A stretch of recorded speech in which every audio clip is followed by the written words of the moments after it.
Hey guys, I'm Josh. I'm the founder and CEO of Conversocial. I used to run loads of events in London, so when I thought we'd put an event here, I knew we had to buy hundreds of beers. Turns out you guys don't drink quite as much, but we do have quite a lot of beer. So either you can drink it or we're going to have a fun Friday night. So today I'm just going to talk a little bit about the background of social customer service and Conversocial, what we do, and kind of where we see the market going.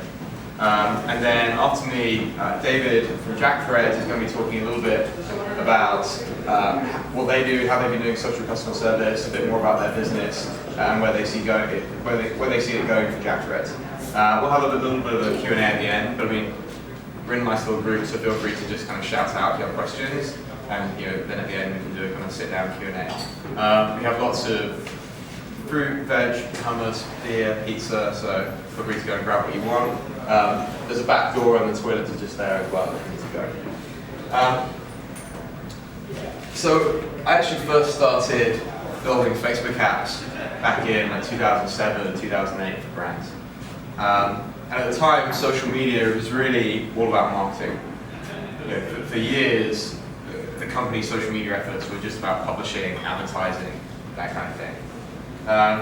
But although I was building apps and had an agency doing this, I always kind of believed that there was something more important, and that social was actually really fundamentally changing how people communicate with each other online, and that as a result, it was going to fundamentally change how companies had to communicate with their customers. And so we used to think very hard about this and what this would mean and how this was going to change the future. And one of the things that we came to when we started building Conversocial back in 2010 was that we realized this was going to fundamentally change customer service. That people were turning to these public social channels, whether it was on their phones or it was on Facebook, they're tweeting at companies, and they were complaining publicly. And that was causing a big change for how companies had to deal with that, because they couldn't treat a public conversation on Twitter like they could a private email conversation. If the company emails you back, it's a private email from Jenny in customer service. But if it's on Twitter, not only is a complaint public, but the response is a public response from the brand. It's a response from JackThreads that can be retweeted, that other customers can see, that journalists can see. Conversation might have multiple people in it, and so it was really very, very different. And we thought, well, first of all, as people shift their primary kind of communication tool into being social, like that's just where they prefer to communicate with each other, then increasingly they're going to be using it as a service channel over email, phone, that kind of thing, corporate websites. But because it's public, it's going to force companies to deliver a better level of service.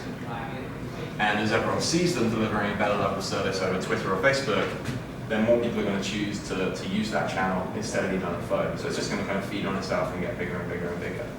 And so when we were kind of looking at the market, the reason we really decided to start focusing on Conversocial and focusing Conversocial on social customer service was that we saw that none of the other kind of software out there could really deliver what our customers needed for this. That the kind of traditional customer service and CRM tools were trying to just tack on social as another channel and treat a tweet like an email, which we saw just didn't really work. New teams were being created and new ways of dealing with it were having to be developed. And the existing kind of social monitoring and social marketing tools, although they were great for handling campaign management and looking at the general industry and what people were saying about you, didn't really have the kind of team workflow or prioritization or performance management that was really needed to take social into the call center. And so in 2010, when we started, in 2011, we were really kind of banging the drum for social customer service and trying to educate the market and educate companies as to why it was so important. But at the time, there was only really a very small number of companies that had actually set up social customer service teams and who were actually taking it seriously. Fast forward to like 2013, and now pretty much every company we speak to knows that social customer service is really important. They may not actually have a fully team and be fully on top of it, but everyone knows it's important and everyone is like a high agenda item, and everyone's kind of aware that it's something they need to really sort out. This is a stat I actually just read this morning that Nielsen did their like State of the Internet report, last year, we found that half of consumers are using social media or have used social media to like get in touch with companies, or ask questions, or make complaints, or give product feedback. It's pretty huge. American Express, when they did their global customer service barometer about a year ago, they interviewed loads of people, and they found that more than 20% of people had already done this as well, and that was like a year and a half ago. So it's increasing rapidly. This graph is actually just one of our big retail customers. When we started working with them almost 2 years ago, about a year and a half ago, they were getting about 10,000 messages a month on their Facebook page and their Twitter account. And now they're regularly getting more than 150,000 every single month direct to them. So the numbers are growing pretty dramatically. David's going to talk about JackThreads. I think they're seeing like 5% growth every single week in the amount of interactions they're getting through Facebook and Twitter. So it's growing pretty much across the board. And we have a lot of customers now. We actually have 2 customers who, when we started working with them like 2 years ago, had 4 agents doing social customer service, and now they've got more than 40. And we think that within the next couple of years, social customer service is going to get at least as big as email, and probably keep growing. So it also just opens up. It's often easier to complain on Twitter and tweet with a company than it is to like find a support email address. So it's probably going to be even bigger. The flip side to this is that, as well as people using it as a channel, people also have very, very high expectations. It's not only are customers expecting you to respond to them on social channels, but they're often got much higher expectations about the speed of response or the level of response than they do on everything else. People have kind of got used to taking a day or two for a company to respond to them by email. But when people tweet at you, often they're expecting a pretty much real-time response. And part of that's also the use case for social customer service. If someone's on their phone and they're at checkout, they're in the aisle, or they're in a travel company and they're on the platform, they expect that Twitter is a pretty much real-time service, and so they expect that if they tweet at you, you're going to respond very, very quickly. The flip side of this is that there's actually like quite a big risk of brand damage if companies don't deal with it properly. Even if someone's only got 100 followers, that's 100 people who are going to hear about you delivering bad service. Again, the American Express study found that the people who are complaining on social media are the most vocal customers. Not only are they tweeting about it, but they're also just telling most people, potentially kind of 5 times more than the average consumer. And there's big risk of brand damage if you don't deal with this properly. These are just some stats. This is actually a study we did with New York University like a year ago, where they found that almost 90% of people said they were less likely to buy from a company if they went onto their Facebook page and saw that the company was just ignoring customers, ignoring customer questions, ignoring customer complaints. This was another study, again the American Express one. It's a good study, you should probably download it. They found 80% of social media users have abandoned a purchase after poor customer service, which is a pretty massive amount. If people are at checkout or they're considering buying something, and then they've had a bad experience and then left. And obviously a lot of those people are now. This was another study we just did recently with New York University as well, where we looked at all of the tweets people were making about 4 major retailers. And in one 24-hour period, there's about 10,000 tweets about these guys. And we analyzed and had a team go through every single one. And the first finding was that only 3% of them were people actually using the @ and mentioning the company. So of all 10,000 plus tweets, only 3% were people actually getting in touch directly, and the rest were people just mentioning the name within the tweet. So a massive amount of information going on that if you're just looking at the mentions, you're just missing. So we actually went through and looked at what the rest of those tweets were. And first of all, we found that about 2/3 were kind of irrelevant. It was people just using the name in an offhand way, or it was like a Foursquare check-in, or retweets, or a lot of stuff that you don't really need to look at.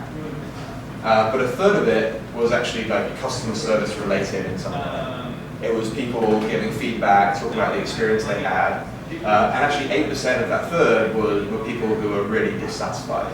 So 3% of the total were people who were actually tweeting really upset about the situation.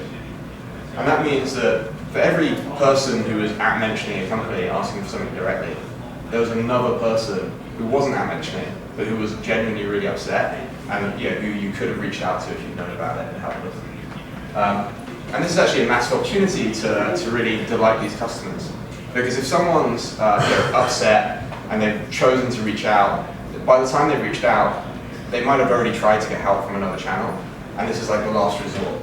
And if you can help them quickly, then you've got the chance to maybe turn a really negative situation into a kind of neutral situation. But actually, if people are tweeting about you and they haven't even reached out to help, and you proactively reach out and help them engage with them, it's actually a chance to massively delight those customers and create huge positive engagement. This is another study we found recently from Gallup, where they looked at different types of customer profiles, and they found that customers who were positively engaged with a brand were worth 20% more than 20% more in terms of revenue. So this is the kind of Zappos philosophy that if you can touch your customers positively and generate lots of positive engagement, those customers will actually be worth more. They'll spend more with you than other people. And so it's a huge chance a huge opportunity to create that positive engagement. And so what we're kind of seeing at the moment with all of this stuff that's going on with our customers is that we're seeing the kind of meaning of engagement in social media change. For a long time, engagement just meant reach and awareness, how many likes you had, how many fans you had, how many followers you had. And we're seeing that start to change, so it's now actually really meaning conversations. It's the actual genuine conversations you're having with your customers. And we're seeing that there's this kind of new team that's being developed that often starts as pure social customer service. They'll get the customer service reps in to help with people who need refunds or who've got stock questions or order issues. But over time, this team is now starting to take on all public kind of one-on-one engagement with your customers. And that might be reactive customer service issues, it might be proactive engagement, proactive service, it might be looking at product feedback, it might be sales opportunities to kind of upsell, which David's going to speak a bit about it as well. And so we actually think that how companies communicate with their customers is shifting more and more into this kind of public forum. And there's this new team that's being trained and learning how to engage with them in a very positive way, not just in terms of helping the customer service issues, but actually just making more valuable customers and increasing the kind of revenue potential of the customers out there. So thanks very much. You can learn a bit more about us at the back or just on the website. I'm going to be around, but I'm going to hand over to David, who's going to talk a bit more about JackThreads and how they're doing it. Hi, everybody. There are more of you when I sat down. That's fantastic. I can't thank the Conversocial team, Josh, everybody enough for the opportunity to come out, spend some time with you guys, and with all of you to talk about what we're doing at the ground level in Columbus in the JackThreads customer service department to prove that everything you just saw is true. That what we're experiencing on the ground level is exactly what Joshua just ran through.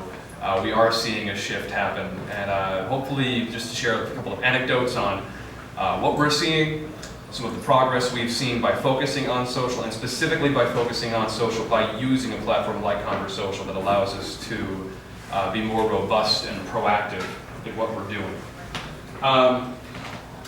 The title I was given for this is Service with Style, which I really like. Josh and I were looking at this earlier, and he said, "Do you want to change the title?" And I said, "No, man, that's perfect. That's exactly what we're trying to do."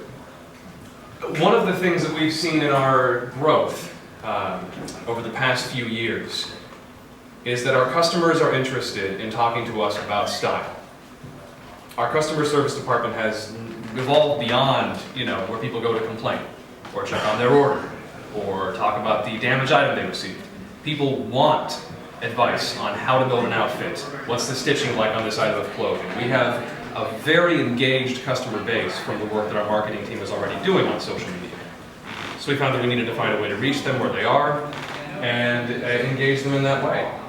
To give you a little bit of background on who we are, for those of you who are not familiar with JackThreads, we are a members-only men's e-tailer that started in Columbus and has since moved almost everything here to New York to be closer to the industry and to be closer to our new partners at Thrillist, who we merged with in 2010. Customer service still lives in Columbus, and that is where I first started working for JackThreads back almost 2 years ago. Yeah, it's coming up on my 2-year anniversary next month. To give you some context for where we were at the time and what some of my background is. When I joined the company, I was interviewed personally by the CEO and the GM for a team of a handful of guys answering emails. It was hardly any of us. We were just cranking through them every day.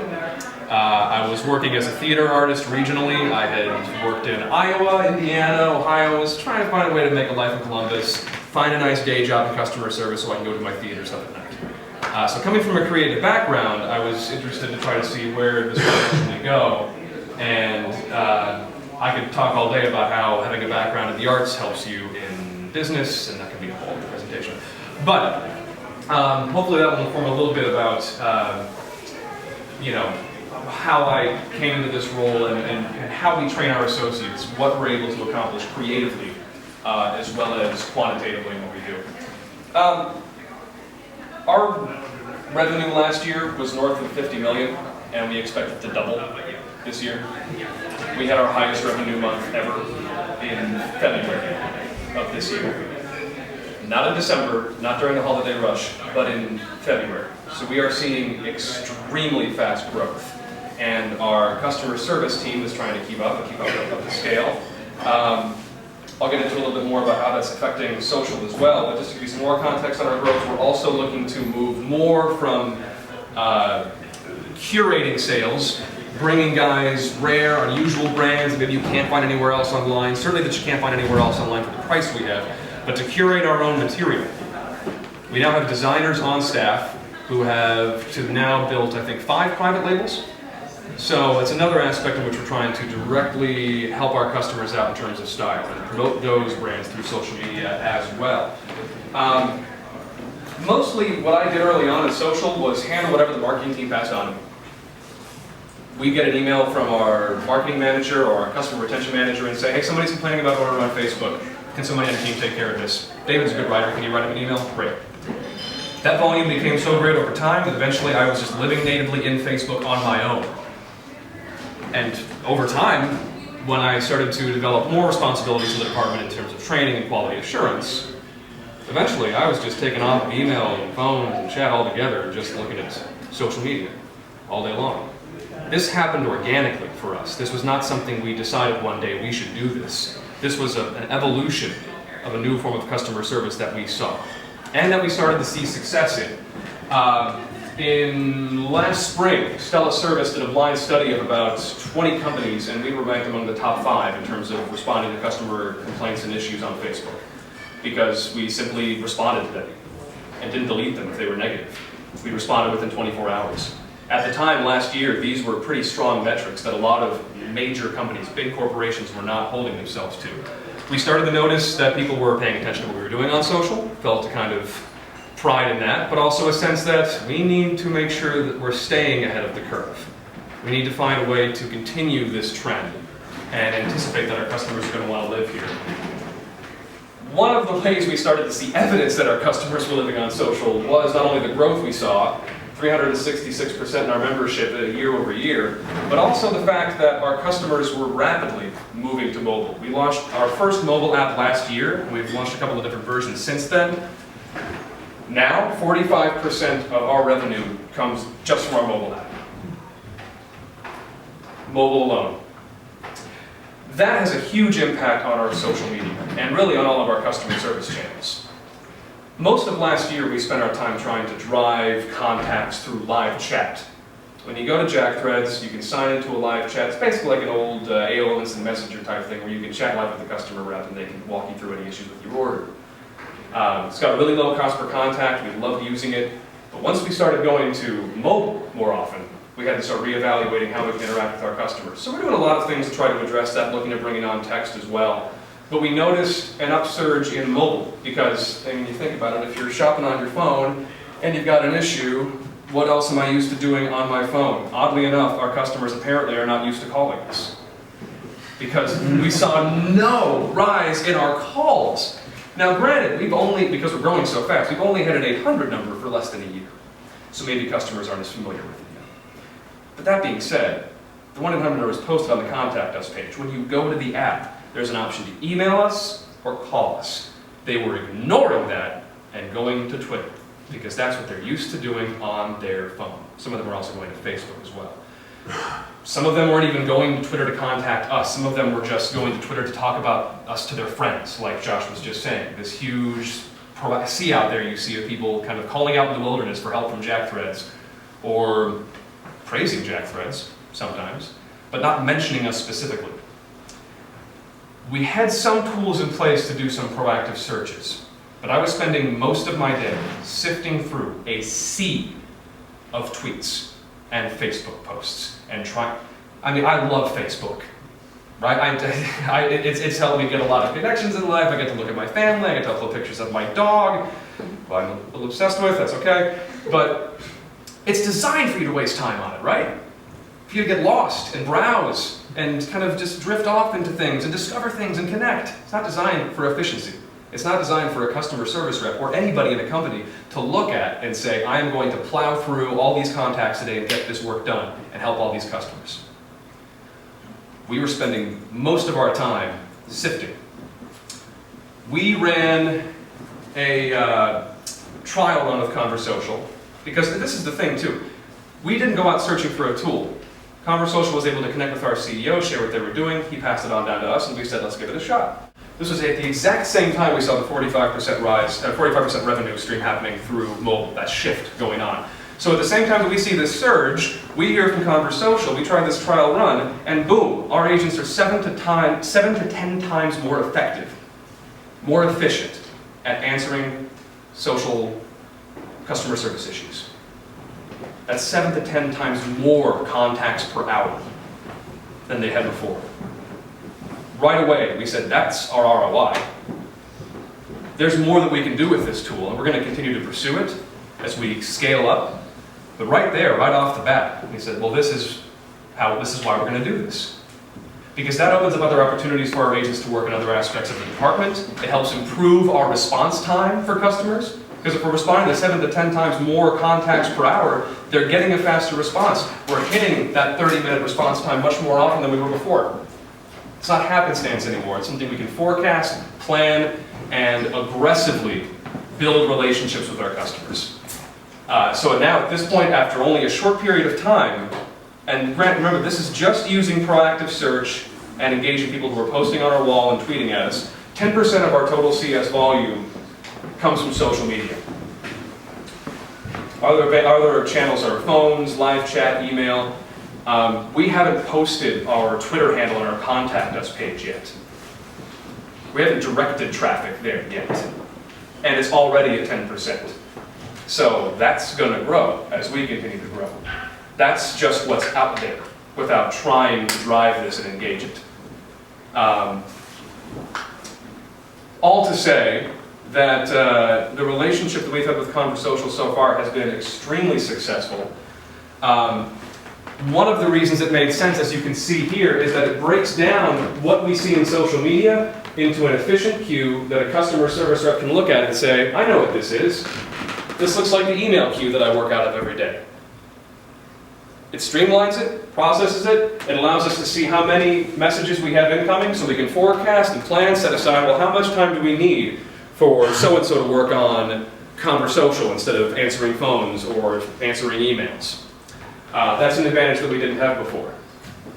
It gives us the ability to prioritize certain messages so that if we need a message to be answered more urgently or by more tenured agents, we have those options as well. It gives us the option to tag interactions so we can track how many of these were about order status updates, how many of these were about international shipping, which we just launched in the UK and Australia weeks ago, and saw a 700% increase in contacts regarding international shipping in that week, and I only know that because we have Conversocial.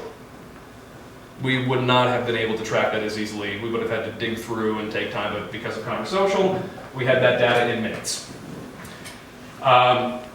So given where we were as a company and what we were looking to do on social, this relationship made a lot of sense. We were very fortunate to find it when we did, because now we feel like we're staying ahead of the curve a little bit. It makes sense to involve ourselves with Conversocial because Conversocial is also exploring this new territory. We had some great conversations today about what's coming up in the future for Conversocial, things that we can do to reach out to more customers. I'll talk a little bit more about that at the end, but all to say that this is a company that's interested in moving forward and continuing to grow this tool and develop it according to our needs and the responses they're getting from their clients. So this is the time for companies to invest in products like this, because this way you can be in on the ground floor and help with the development process. Part of the reason that I love the Service with Style title is that we at Jack Threads were already looking at how we can help make our lives easier for our customers when they purchase. Last year we launched a program called Chat with Jill. And here you see the Ask Jill banner. This is mostly just to give you some context about what we see as customer service beyond just a cost, beyond just a complaint department, and how that grew in the department. This is what Conversocial came into when we had developed this program already. One of our associates, Tracy, was noticing that customers were consistently asking for her by name over live chat if they happened to chat in and get a male customer. So Andrew and Blake and poor Patrick would get this customer chatting in, and they'd be like, "Oh, is Tracy there?" You can find out, and try to find Tracy. And eventually, Tracy brought this to our attention and said, "These guys keep chatting in asking for me, and all they want to talk about is style. They want fashion advice. They want to know what I think they should wear." So we built a tool around it. And now you can go to Jack Threads and ask Jill. We have a number of Jills on staff. We frequently get questions, "Is your name really Jill?" Mr. Jill says, "Is your name really Steve?" And Steve says, "Touche." Actual quote from a transcript. I think about half of the team actually worked in our studio at one point or another, handling the material that we sell on the site, getting familiarity with the product, and then moved over to customer service when these openings came up. So these are people who know fashion advice, are passionate about it. Many of them are actually also studying retail and merchandising at The Ohio State University. So we have a really strong team in place to provide style advice to our customers. We actually have agents who specialize and serve as ambassadors for our private labels. So this is a way for us to not only address concerns that we're seeing from customers that are happening organically, it's also a way for us to drive conversion and make it easier for customers to purchase our product. Doing options, new tools, things that nobody else was doing, as far as we know, to minimize our cost per contact and increase our conversion rate through customer service. We partner with our marketing team, partner with product. The entire company got behind this, but this is something that was driven through customer service. It's something that we own and we measure. Yes? So the question, what's the conversion rate? Good question. Conversion rate, I'm looking at, I'm chatting with a customer. How do I know if they purchased an order? So it's measuring what percentage of customers that we chat with or call or work with on email, how many of them then complete a purchase? Are we converting them into a customer in that moment at the point of sale? Thank you, yeah, good point of clarification there. Something that we're interested in seeing in Conversocial as well. How can we demonstrate the same results as specifically as we are in Chat with Jill? So we are a company that's interested in finding ways to do this, and we're actually had some great conversations today on how we can start making that happen too. To give you some insight into what we do on a daily basis using Conversocial, using proactive search is amazing because it gives us this whole new world of customers that we maybe wouldn't have contacted us, who we can now recover. When we think about reinvesting in a customer who you've already found, the old consumer affairs stats about how much more it costs to get a new customer than to recover one who's already there. I think it's something like it costs 10 times as more. That's data that we train our agents on. Even before we use Conversocial, we think that way. Our agents think that way. When they look at a customer who's in a bad situation, they say, how much is it worth to recover this customer based on their order history, how long they've been with us? If it's their first order, if this is their first impression, and maybe they've had a poor one because of a service failure. They think in terms of recovery. What's the reinvestment we're going to make in this customer? So because we already think like that, it made sense to go out and find customers who we have, who know who we are, who have found us because of the investments we've made in marketing, and give it that little extra push to convert them into customers. So this is actually a great example of what I'm talking about when I say conversion. So we've got a customer here who says at the bottom, Jack Threads would be nice if they had anything in my size. They're not mentioning Jack Threads, but they are mentioning their friend. So they're having a conversation with their friend, kind of just complaining about Jack Threads. They don't have my size right now. Happens a lot. Well, we're a flash sales site, so it's very frequent for a customer to come to our page, find an item that they just love and they think is awesome, but it's only on sale for one more day, and we only have an extra large. We're moving away from that model to have more of our private labels already in stock. Just to give you some context, I think about 80% of our goods are already in stock. The others are items that are often on back order, pre-sale, that sort of thing, so we can get a better discount that way, all that stuff. So we see a customer, we've come across this frequently, customers who are frustrated, upset, disappointed at the item, they can't find something in their size. We give them a brand appropriate response. Goo! What size are you looking for? Hoopan tweets back pretty much a small in everything. Again, brand appropriate. Boom! Our filters on the site are robust enough that we can create custom sale pages for customers based on what size they are, what brand they're looking for, what type of clothing, accessories, shirts, things like that. So that link takes them directly to all of our apparel in size small. Hoopan tweets back, shout out to @JackThreads, mentioning us specifically this time for actually listening to their customers. So we're converting a potentially frustrating experience into positive customer sentiment and customer advocacy, which is pretty fun. We see quite a bit of it. Some people within our business, to be honest, and throughout the industry, is that by ability in this kind of tool, I say embrace it, because you will find power in that. All to say that, you know, it's great to see this kind of shift in sentiment happen, right?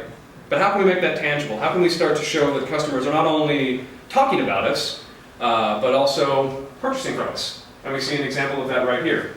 We use proactive search to drive conversion. And this is a perfect example of seeing somebody interacting with us and then driven to purchase and to the point of sale. It's really tiny, so I'll read it for you.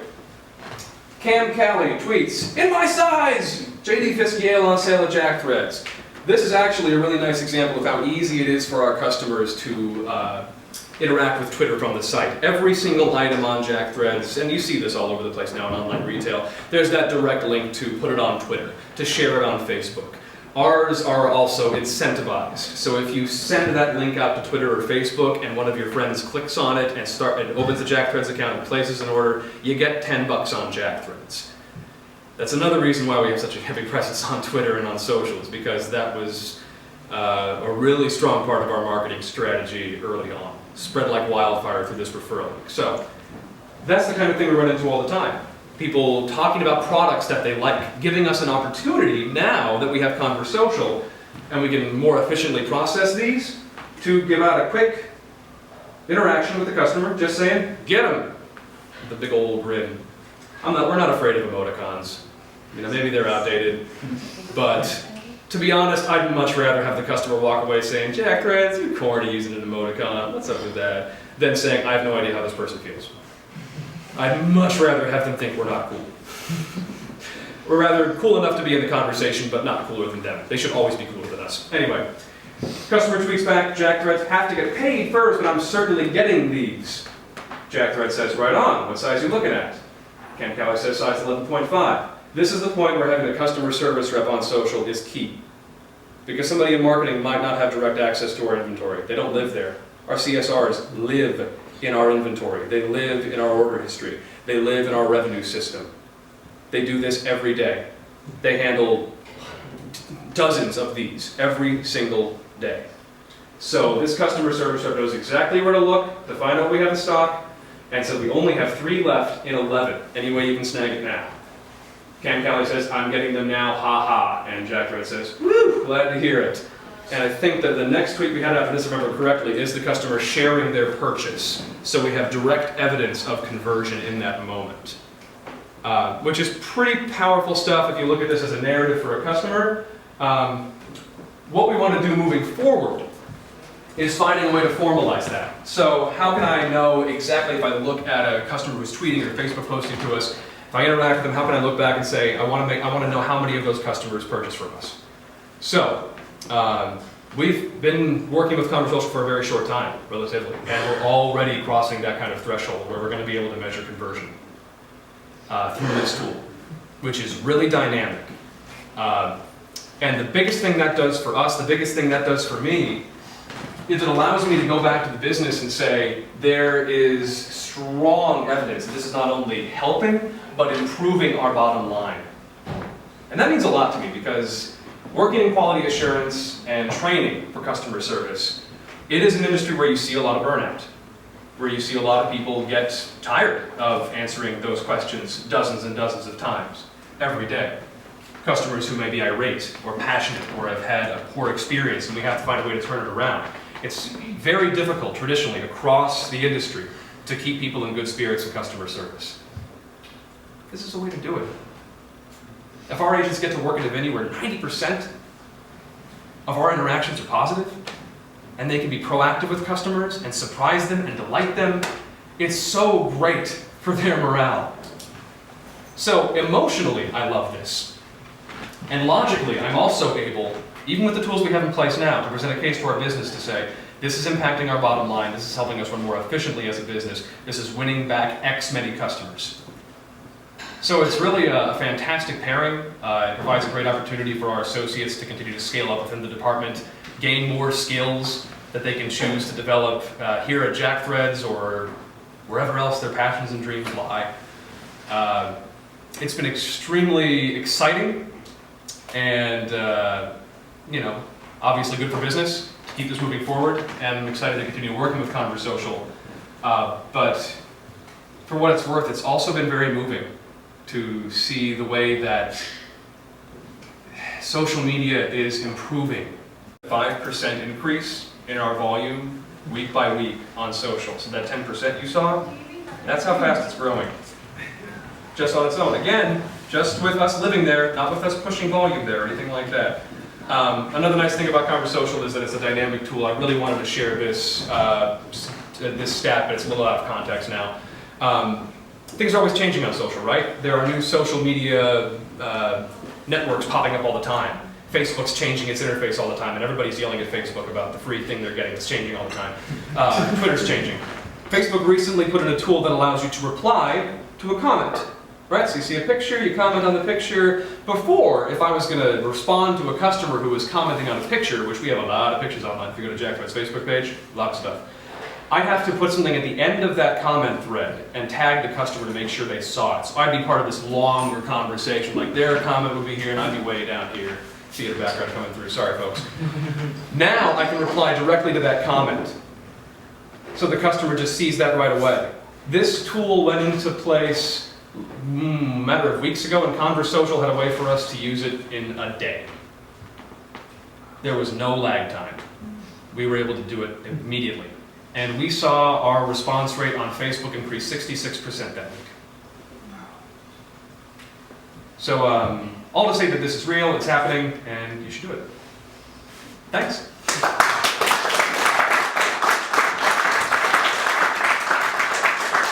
So we've got some time for a few questions. I've got some like prepared.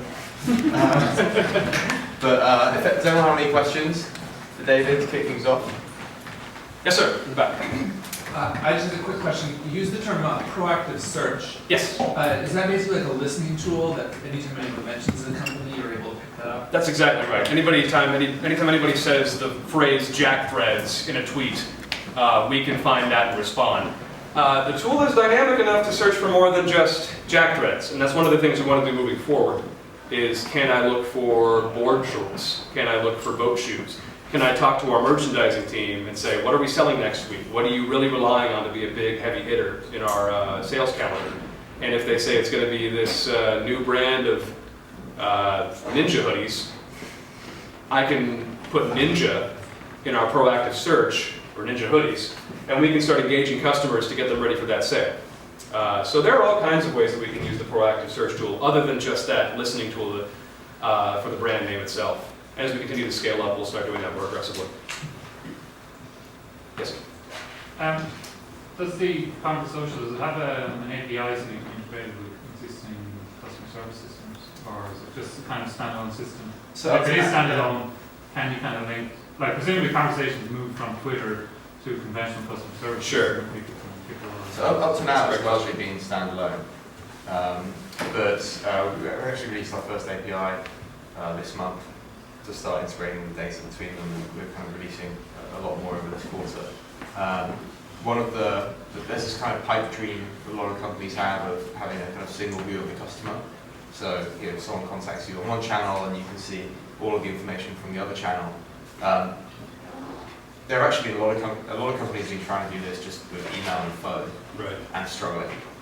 We work with one really large retailer, and they've had this multi-channel program to try and link up all their communication channels for 15 years, and no success, because they have like loyalty card programs, and like the same customer might have 2 different loyalty card numbers. They've moved 5 times in the last 10 years. They've got different email addresses, different phone numbers, and just trying to match up that data is pretty horrendous. Something else you see too, to give a little context to that, is across platforms for different channels, as people are trying to be efficient and scale up to what our customers are doing.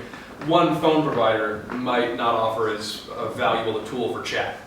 So if we're using different platforms for different contact points, we don't always get a good cross-section of that data. Yeah, but saying that, I'm actually quite excited about social identity, because in 5 years' time, everyone in this room might have changed phone number, might have changed email, might have even moved physical address, but we're probably all going to have the exact same Facebook ID. And that Facebook ID is something that remains even if we change our name. It's probably linked to credit card history, it's got a massive amount of social data around it, and there's very few people who are actually going to change it. I mean, even if they deactivate their account and reactivate it, it's exactly the same. And increasingly retailers are using Facebook login. I think Jackthreads actually recently started using We launched that login. last fall, so now as we continue to evolve that API tool, it's possible for us to look at our user base and say who used Facebook to log in, do we interact with them on Facebook. We've used it really successfully for ad targeting campaigns. Have anybody seen an ad for Jackthreads on Facebook? Yeah? Cool. Few people. Dan has. Yeah, right on. We have been really aggressive in targeting, kind of following ads, that kind of thing. But when, this was actually a study, an article published in Internet Retailer last fall when we did the campaign. When we interfaced with Facebook, we were able to access all of the old email addresses we had of customers who maybe tried Jackthreads once 5 years ago, well, we didn't exist 5 years ago, 2 years ago, and maybe never purchased anything. And we were able to find them on Facebook and target them for ads with a 500% return on ad from that campaign. So those kind of tools are extraordinarily powerful. Yeah, absolutely. And I think as retailers doing that and they're collecting these kind of Facebook IDs and social IDs into their customer databases, then that makes it significantly easier for us to kind of match up the data. And so we think that we will soon be able to start having this kind of single view of the customer where if someone tweets at you, you can straight away see this is their customer information, this is their order history, this is the email they sent last week, and vice versa. So it's something we're moving towards. Could you speak about the Thrillist relationship and how that impacts social engagement? That's a great question. The Thrillist relationship has been amazing for both parties. When the merger first happened in 2010, they were extremely content-driven. We were very commerce-driven. We shared an audience, and that audience grew exponentially after we joined up. In terms of social, there's a tremendous amount of opportunity there. Right now, we don't have any real engagement in customer service with Thrillist social media, simply because it's more content-driven and more deals-driven. The experience that people often end up with is usually with another vendor, a bar, a club, other stuff, fun stuff that dudes do. I'm a nerd, so I don't know what any of this stuff is. But whatever those Thrillisty guys do, they have fun. I sit at home and watch movies. So they don't normally come back to us, right? So there's more, I think Thrillist right now is living in a space where it is more of a marketing tool, but as we continue to evolve forward as a media group that encompasses Thrillist and Jackthreads, and as that blending of content and commerce starts to come together a bit more, they're very excited about what we're doing because they know now that once they have more commerce on their side, they will have a team in place ready to handle it In fact, one of the reasons that even though our customer service team right now is probably large enough to move to New York to be with the rest of the business and interact with them face-to-face on a day-to-day basis, which, trust me, would help us tremendously in a number of ways, we're still in Columbus because we anticipate Thrillist continuing to grow in terms of commerce, and for there eventually being a need of a much larger call center. And if you're going to have a really large, huge call center with dozens, maybe even hundreds of people someday, you'll want to be in Ohio, where the land is cheaper and beer is cheaper. So, yeah, it's still evolving. I'm excited to see how it continues to evolve once we're able to demonstrate even more results on what the relationship with Conversocial has shown, and they might see some more opportunities there as well. It's an extremely collaborative environment. I was just down at our offices on the 6th floor, walking to the bathroom, and our customer retention guy, who actually first got me involved on social, I love Garrett, pulled me aside into a room and said, "We're working on this copy, go." And I was like, I got to be up here in 5 minutes, but okay, we just spent a couple minutes banging out some copy and making it work. That kind of stuff happens all the time at Thrillist and at JackThreads. And a tool like this creates more opportunities for associates to enter into that world and interact with our merchandise team, marketing team, and to interact with Thrillist. So as we grow, this is the venue where that will continue to happen. Does that help? Yeah. Okay. I guess this is for both of you. I'm curious to know what kind of metrics you guys are getting, or what kind of analytics Conversocial offers, and what kind of metrics that you're really interested in knowing Sure. and having access to. Yeah. Sure. So from Conversocial's point of view, we see kind of two main ways that we can help, or that we try and help. One of it is really about managing the team, kind of performance management, and the other side is about customer insight. So on performance management, for things like response times, agent productivity, how many issues agents are dealing with, how quickly they're responding. That kind of element is really, really important if you want to manage a proper kind of customer service operation in social media. And so you have the ability to like customize your analytics according to the shifts agents work and that kind of thing. And then the other part is around customer insights. Partly that's, again, for helping on the customer service side, so like what time of day your customer's reaching out to you, so you know when you need to resource. We find like a lot of traditional customer service operations tend to be pretty 9 to 5, and then in social, the vast majority of stuff starts at lunchtime and goes well into the evening and the weekends. And obviously if it's all completely public and that's when people are looking at your Facebook page or they're on Twitter, then if you're not responding at those times, then that's when the most damage to your brand is going to be caused. So a lot of social customer service teams, once they see that that's what's happening, will end up working much longer shifts than other people. And then it's things like, like David mentioned earlier, what type of complaints people are making, being able to tag and categorize it, see the sentiment of that, see how that's changing. It's so crucial to not just have a general sense of, what are customers looking at, what do they want us to fix, but also to keep track of trends within what we're seeing on the floor and what we're seeing customers deal with. If 3 or 4 agents come pull me aside and say, I think there's something wrong with the checkout page, that's not going to be enough for me to go to our tech team and say, you guys need to drop everything and fix the checkout page. I need to have data behind it. I need to say, we have this percentage of our contacts today has been about the checkout page. And we didn't have that for social before. Now that we do, we can include that along with the other metrics that we have for all of our other channels. And we can even choose to look at how much of this is happening on social to say, is there these higher priorities because of the particular channel that they're coming through. But yeah, all of the normal KPIs we look for in customer service are available in Conversocial's metrics. And I'm able to put out reports. We actually just got the go-ahead this week after a couple of months of developing that reporting to include it on the daily reports that are sent to our general manager. So that is now going across his desk every single day. Yeah, in general, a trend we've seen is that social is very much being seen as a kind of barometer for what customers are thinking by senior management. Whereas traditional call center may have been kind of swept under the carpet a bit because social's so public, and also because it's very real time. People aren't just using it for complaints, but they are discussing product feedback, giving their thoughts on what the company's doing in general, kind of a whole range of conversation that's happening. And senior management often see that as very valuable. And so actually, we have some customers who are billion-dollar companies, and their CEOs and board are getting weekly reports on what their customers are saying on Facebook and Twitter, because they kind of view it as that important. To speak to that too, the flip side of that is that Conversocial helps us provide more context to a complaint or a blast that a senior executive might see on Facebook. I've been in circumstances where our CEO will see somebody complaining about their order not arriving on Facebook and kind of have this fire under, like, is everything broken? Is the site just not working right now? What happened to this guy? This is so public. Oh, this isn't, what are we going to do? It feels like a fire that needs to be put out. And I think that was the old approach to social media customer service, was there's going to be fires, we're going to have to get on there and put them out when we have a chance.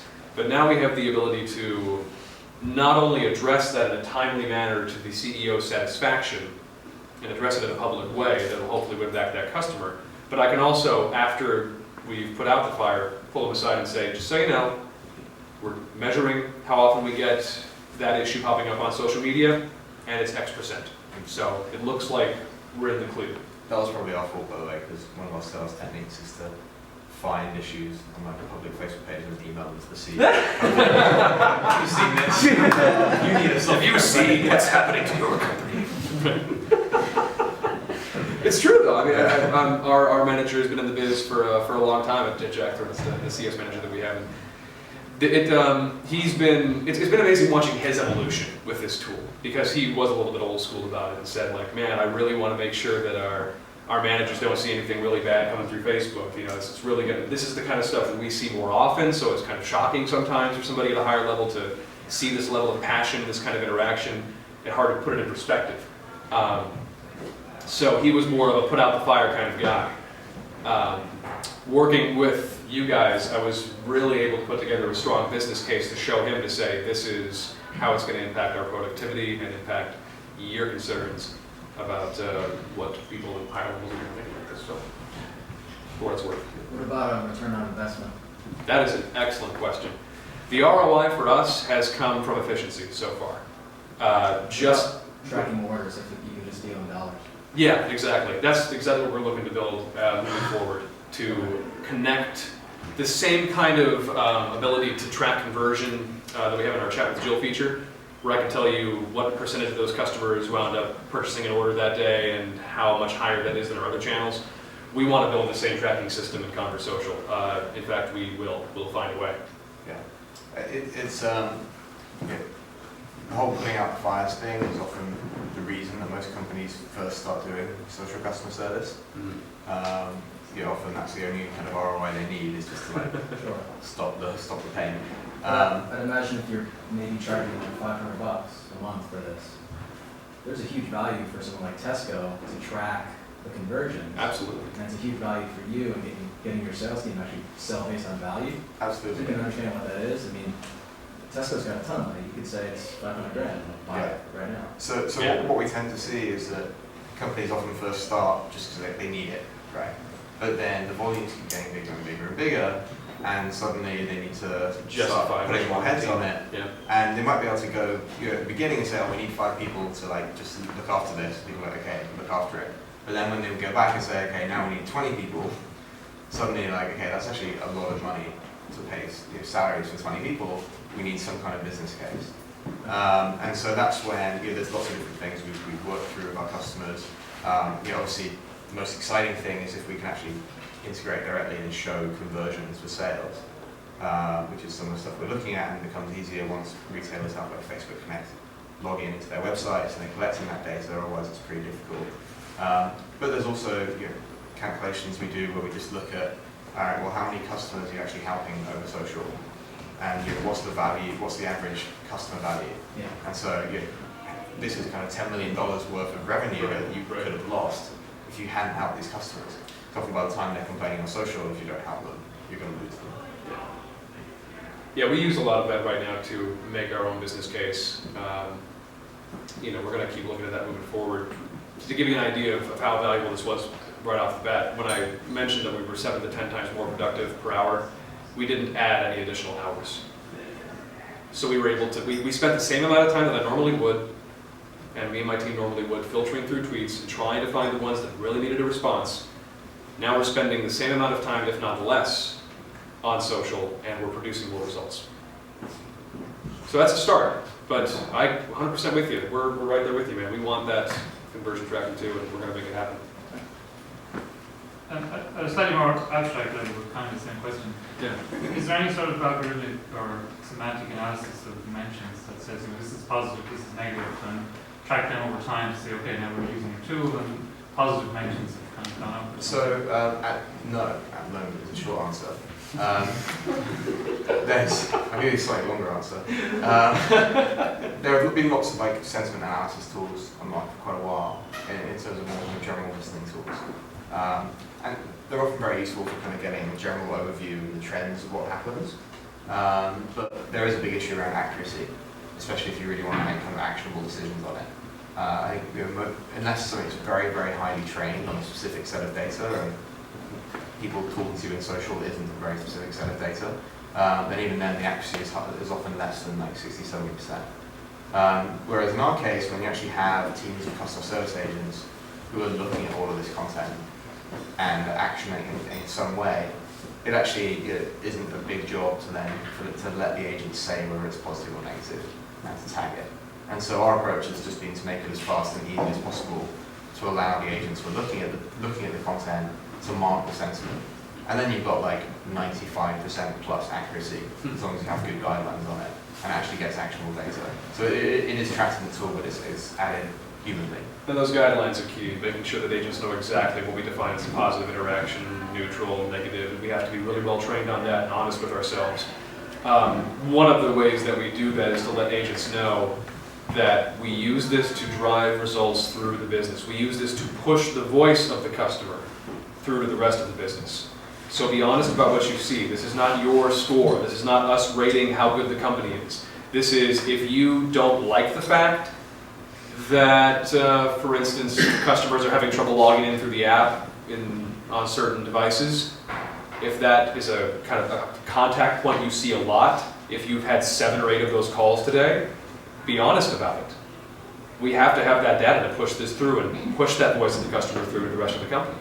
That's part of our job every day, is to let the company know what the customers are saying. So, that's one of the ways that we train people to be thorough and strict about those positive, neutral, negative sentiments. Yeah. I would say we do have algorithms, but they're largely based around prioritization. So we have a lot of technology that goes into trying to identify if something's a customer service issue and if it needs a response or not, and try and highlight that above the noise so that people can respond to it faster. Because you do have situations where you get like a massive influx of comments, and 80% of it might just be kind of general marketing chatter that you might want to respond to, but it's not urgent. One of the ways that we drive interactions on Facebook from our marketing team is post a picture of 4 shoes and ask our customers which one they like the best. As you can imagine, those don't get filtered to priority. We end up with hundreds of comments saying A, B, C, D, E, A, B, C, D, and we have to try to find, we have to prioritize that. We have to find a way to fish out the ones that are worth answering. So it's a good balance. Have you seen any sort of negative reaction to responding to a proactive search? Somebody coming in and saying, that was creepy. yeah. Oddly, no. Yeah, I'm waiting for it. Trust me, that was something I've thought in the back of my head. Like, is this, am I creeping? Is this stalking? The closest we've had to that is people saying like, I didn't even know you guys had a Twitter. Cool. We're doing it in such a way, I think, that there's obviously a risk there, right? So we have to find a way to phrase it. To have there always be an implication in the content of what we write that seems to be saying, hey, real quick. So a lot of times if you go through our Twitter feed, you'll see things saying psst or hey or things like that. Or the smiley, the emoticon with the smiley face with the big eyebrows going like this to show that he's sheepish. We're a little embarrassed to be butting in. That's one of the tactics that we use in training to say, hey, if you notice that this might be, if we're talking to 2 friends, let's find a way to tactfully enter this conversation. Not to say that we won't at some point see that response. I don't know if you've had any clients who have Yeah, seen that happen, or I'm we've seen similar that there's a way of doing it. And if you try and kind of butt in straight away with kind of hard sales, and people aren't very receptive to that. right. But actually, if you kind of offer to help first, then it gives people an option to kind of engage in the conversation or not. Yeah, if you respond like the way a person uses Twitter, then you're usually fine. That's another reason why we felt like we were uniquely suited to adapt to Conversocial pretty quickly. Our agents don't work off of scripts. They have a detailed library of prepared material and templates to work from, but we require them when they're on the phone, when they're answering emails and using chats, to create their own content on a regular basis. So this is something they're used to, and they're used to finding ways to sound like themselves in this role. Have you seen that commercial for the credit card company where the person calls into customer service and they're talking to themselves? That's kind of the idea we're looking for. We want them to hear themselves, especially our customers that are, younger guys, the core of our audience. We want them to imagine who's the guy who tweets from Jack Threads. He's probably wearing some board shorts and some boat shoes and a little strap back hat. Maybe he's got a PBR at his desk, and he's just having a great time hanging out with them on Twitter. If that's what they're picturing, that's great. And at the same, that allows us the window to jump in and suggest items and provide service assistance if we're consistent with that brand voice that our marketing team has established. Do you guys have any sort of back-end workflow capability where you do anything like that? Back-end workflow. I think I might need a little more detail on it. So we do have tools, in Conversocial, we have tools to collaborate, respond to each other. Oh, sorry. Yes, and, of course. Yeah, also things like approval workflows. So one of the things we see a lot in social, because it's public, if you're bringing on like a new agent and you want to train them in tone of voice, you don't allow them to just start responding to customers whatever they want, on the public Twitter account. And so often you do need to give much stricter training and much more carefully controlled approval workflows for managers than you would in other channels. Kind of like a nesting environment, really, where they get to practice and try and maybe fail, and try and fail and learn and get better with the approval of a manager. We also have the ability to assign tweets and interactions on Conversocial. So if I've actually done that a couple of times while I've been here visiting and meeting with your team and with my team. I haven't had time to be as engaged as I usually am in the mornings before our regular crew comes on and takes over, live on the actual platform for me. So, I've been able to assign things back, and you have clients who have much larger teams where that's basically how it operates. Instead of a small team like ours, it's these teams of 40 where there are people who are just on there assigning things out to people based on their specialties and the size of their queue. So there are definitely things in place like that, from my understanding, to help as people scale up. And in addition to, a lot of things do require a back-end response, right? Like, there's plenty of opportunities where we need to just contact a customer over email, give them a call, find another way to contact them than over social media. And that was actually the industry standard for a while there, was take it offline, take it offline. We still look for the right moment to do that. There are times when we feel like we need to, where it's better for the customer and better for us if this is a one-on-one that we're able to engage in, and then loop back around afterwards and say publicly, thanks so much for contacting us, and we're glad we're able to resolve this and so on. But more and more we're seeing a willingness and desire with customers to just do it over Twitter, do it over Facebook. Let's just take care of this here.